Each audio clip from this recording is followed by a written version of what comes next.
Türkçеде bir söz var, göz tiyet деген. Abайлаңыздарчы. Göz çıldı öyle бар нәрсе екен. Түйені қазан басылады екен, адамның мазар басылады екен.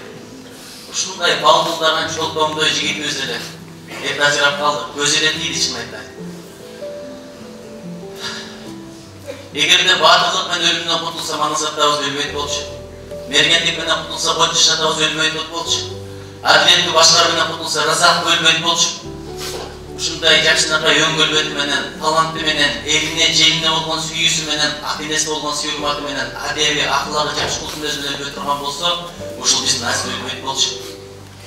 Азиз деген кыргыздын жүзү эле. Кыргыз өзү өңү Чүймөнкулдун өңүндөй деп айтат элек, азыркы кыргыздын өңдөрүнүн бири ушул Азиз болчу. Азиздин жоголушу, Азиздин акыркы кетиши бул бүт кыргыз элинин трагедиясы.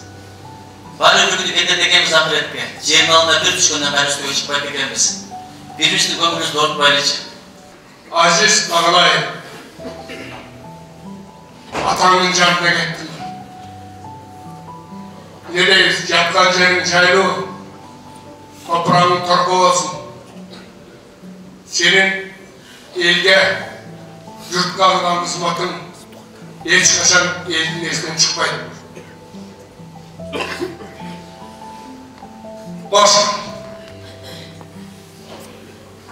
С самого начала болезни я была рядом с семьей.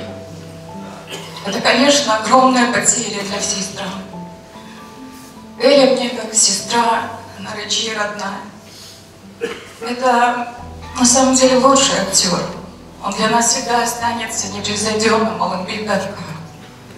Я хочу поблагодарить весь кыргызский народ, президента Кыргызской республики Садыра Чапарова, за то, что мы сплотились и боролись за его жизнь до последних дней.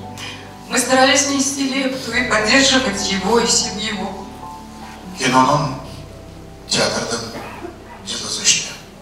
Элдин сүймөнчүлүгү деген ушул. Элдин жүрөгүнөн түнөк тапкан деген ушул. Карагылач, бул жерге эл батпай турат. Бул элдин өз алдында жүрөгүндө түбөлүп кала турган нерсе. Азиз ар бирибиздин жүрөгүбүздө түбөлүп жашайт. Жаткан жери жайлы топурак тормосун. Аябай сонун кыялдандыгына 13 бала жендет окуганбыз. Мына азыр капалыбыз азайып, барабыз суюруп, 9 эркек калдык.